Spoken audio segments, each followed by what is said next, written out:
Ngayon naman sinasabi ni Rodante Marcoleta aka Boy 2K nangako ng libre ang inyong mga kuryente o ang ating mga kuryente kapag ka 2,000 pababa ang bill ninyo sa Meralco. Hindi ko lang alam kung ano na nangyari doon. Mukhang kinalimutan na ni Rodante Marcoleta pagkatapos manalo. Hindi, di ba nung kampanyahan si Rodante Marcoleta, ini-explain niya pa yan eh. Ngayon, wala na akong naririnig kay Meralcoleta, mga bossing eh. Wala na. Meron, gusto niya, yung yung unang 10 daw na gusto niyang susugan na batas.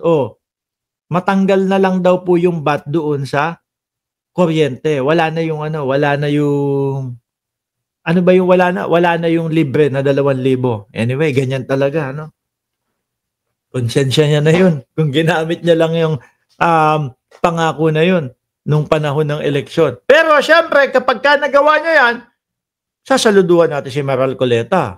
Di ba? Sasaluduhan. Hindi, totoo, mga bossing. Pag nagawa ni Meralcoleta yan, sasaluduhan ko siya.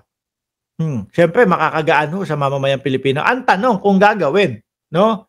Dahil hanggang ngayon po, wala tayong naririnig from him. Ngayon daw po, pinaka-credible daw na witness is si Gutesa. Parang lang parang yung sa Blue Ribbon Committee lang mga bossing, na ang pinaka dapat sumailalim sa witness protection etong mga diskaya.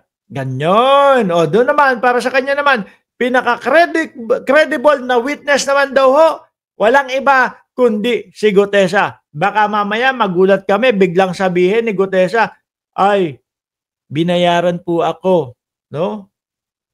Ano kaya, What if, mga bossing, what if biglang nagsalita si Gutesa? Pinilit lang po ako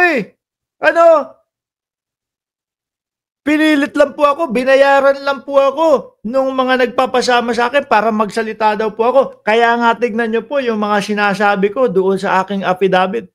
Iba-iba, hindi ko maintindihan. Kasi po hindi ako yung sumulat nun. What if ganon yung sabihin ni Gutesa kapag ka naimbitahan at dumalo na siya? Pag naiipit na. May mga makukulong dyan. May mga madidisbar dyan. May mga matatanggal sa pagkasenador dyan. Posible. Di po ba? Sabi dito, Pilipinas Today, most credible witness, dinepensahan ni Marcoleta. Bakit hindi mo ilabas kasi?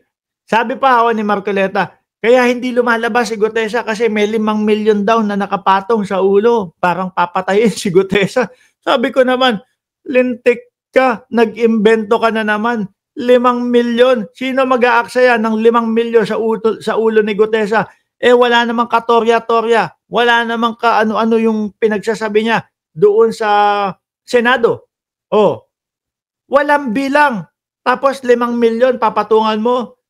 Kung ako mga bossing, kung ako yung gustong puntuhin, like example kung si Congressman Martin Romualdez yung gustong puntuhin ni Marcoleta na nagpapatong sa ulo ni Gutesa, kung ako yon sa sitwasyon ni Martin, titingnan ko yung mga reaksyon nyo. Pupunta ako sa mga vlog. No? Tapos aalamin ko, titingnan ko habang nagsasalaysay si Gutesa, doon sa GMA, pupunta ako live. Titingnan ko kung ano ang reaksyon ng taong bayan. Halos lahat doon nagtatawa. Halos lahat to, ginagawa silang laruan, mga kababayan. Bakit to? Kasi naman, para silang mga kinder na nagle-lecturean doon sa loob ng hearing. Gutesa, wag mo kasing minamadali. Nakakalimutan mo, basahin mo yung paragraph 20 with matching coaching pa. Kayo ako, since ang nakikita ko na reaksyon nyo, pinagtatawanan na lang si Gutesa. Maglalabas ako ng 5 milyon para ipapatay. Hindi na. Bahala kayo dyan. Pagtawanan ng mamamayang Pilipino. Hindi naman naniniwala sa inyo Diba? 5 milyon yung hibla ng wig ni Marcoleta. Sabi ni Ma'am, Oy, Marcoleta, sabi to ni Annalyn Ando, o yan. Sabi ni Sir Ruel LG, si Boy 2K, pinaglalaruan lamang ang taong bayan. Akala niya, mga mangmang, ibang klase ito si Boy 2K, mga bossing. Bakit to? Si Boy 2K, ang pinaka-credible para sa kanya na Misis ko. Misis ko, Busy, Busy kasi nag-aayos, naglilipat.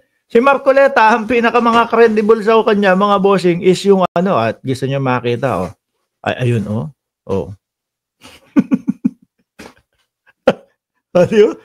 with matching with matching live paglilipad pa.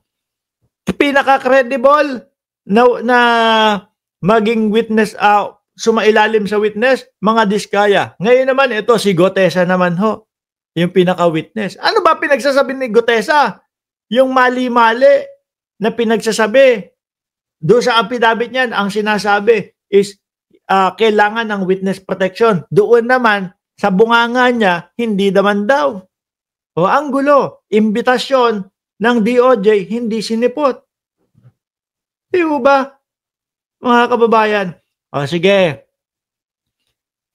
Ngayon sinasabi nila, hindi naman hindi naman importante yung notaryo kung peke o hindi Pero yung sinabi ni Gutesa, ano ba yung sinabi ni Gutesa?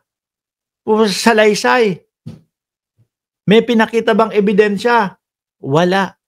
Para lang pwede ako magsulat no? Pwede ako magsulat. Tapos ang gagawin ko, susulat ako, uuwi ako ng Pilipinas. Boss! Si Marcoleta, binayaran niya si Gutesa. Susulat ko lang, Susulat ko lang. Tapos, pwede ba akong, pumunta doon sa hearing ng Senate Blue Ribbon Committee? Sabihin ko lang tong sinabi ko. Sabihin ko lang tong gusto ko sabihin na si Marcoleta, binayaran niyang si Gutesa. Nang wala akong ebidensya. Pag pinayagan yun, mga bossing, kawawa naman yung mga tao na mabibiktima nung ganong estilo, nung kagaya ng mga DDS. Di ba? Kailangan ebidensya.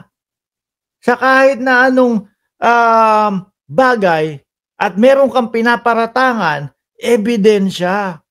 Kasi kung kwentuhan lang, pwede akong gumawa ng kwento Tapos sabihin ko, sasalaysay ko to. Pupunta ako dyan. Mag-under oath ako. Kung papayagan yun. Ebidensya lagi. Pag wala silang ebidensya na ipapakita sa inyo, mga bossing, huwag niyong kausapin. Sayang lang ang oras dun. Nagsalita na daw si Gutesa, pinilit lang siya ni Defensor at ni Marcoleta. Nakita ko din yun Nakita ko din yun, pero parang ang hirap paniwalaan. No? Ang hindi ako maniwala, mga bossing, yung mga pinagkakalat ni Defensor. Si Marcoleta, may 5 milyon daw No? May 5 milyon na nakapatong sa ulo ni Gutesa. Yun yung sinasabi niya na dahilan kung ba't hindi lumalabas-labas.